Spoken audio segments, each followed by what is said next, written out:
Marilah kita semua bersatu, maka terserlah harapan jitu. Setiap masa berganding bahu, demi PSSSKS terus maju.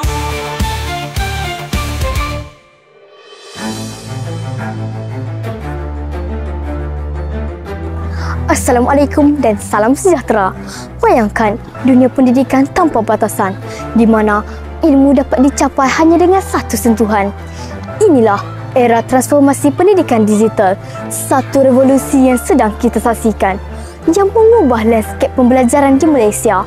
Dalam dokumentari ini, kita akan menyelami bagaimana bahan digital dapat memperkasakan pendidikan negara dalam mencorakkan masa hadapan pembelajaran generasi akan datang.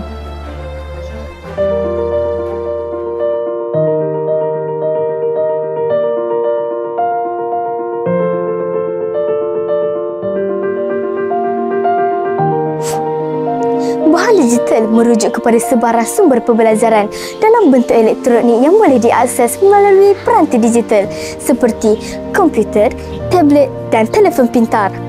Dari e-buku ke video interaktif, daripada platform pembelajaran atas talian ke teknologi kecerdasan buatan AI, semuanya bergabung untuk membentuk satu ekosistem pembelajaran yang lebih pintar dan dinamik.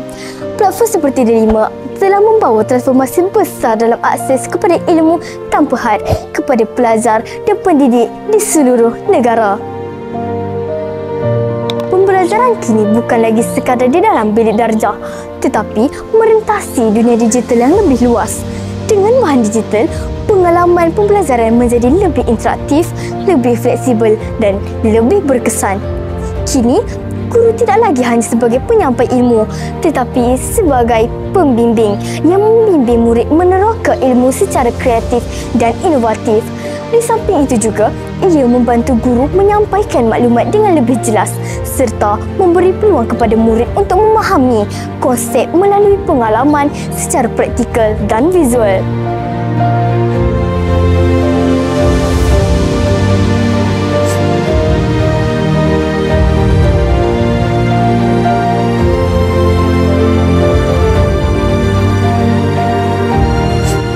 Delima merupakan platform utama dalam pendidikan digital di negara ini. Ia bukan sahaja sekadar platform, tetapi gerbang kepada masa depan pembelajaran. Melalui Delima, pelajar dan guru boleh mengakses bahan pendidikan, berinteraksi secara maya dan meneroka pembelajaran tanpa batas. Dengan integrasi aplikasi seperti Google Classroom dan aplikasi dari Microsoft, dunia pembelajaran kini berada di hujung jari. Sebagai seorang guru, bagaimana bahan digital dapat membantu anda dalam proses pengajaran? Bahan digital memudahkan saya menyampaikan pelajaran dengan lebih interaktif dan menarik. Selain itu, ia juga membantu saya menyelesaikan bahan mengikut tahap pemahaman pelajar itu sendiri.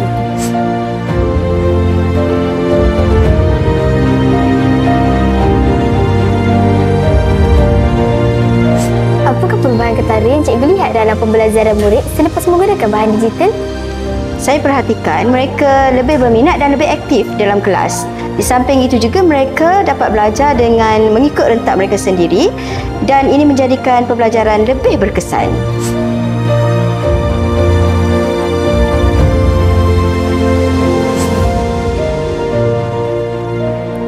Di hadapan saya sekarang ini merupakan hasil kerja video yang dihasilkan sepenuhnya melalui kecerdasan buatan AI. Ia membuktikan bagaimana teknologi kini mampu menciptakan dunia kreatif dan inovatif, terutama sekali dalam bidang pendidikan. Dah, comelnya kucing ni masak. Dengan teknologi yang semakin berkembang, kita harus bersedia untuk menerima perubahan bagi membentuk generasi yang bukan sahaja celik digital, tetapi juga bijak menggunakan teknologi untuk kebaikan bersama. Dengan adanya bahan digital ini, maka pembelajaran menjadi lebih dinamik, interaktif dan berkesan. Saya, Nur Sofia Awati binti Muhammad Ismail. Ilmu adalah kuasa dan bahan digital adalah kunci. Teruskan belajar, teruskan berkembang. Jumpa lagi dan salam Malaysia Madani.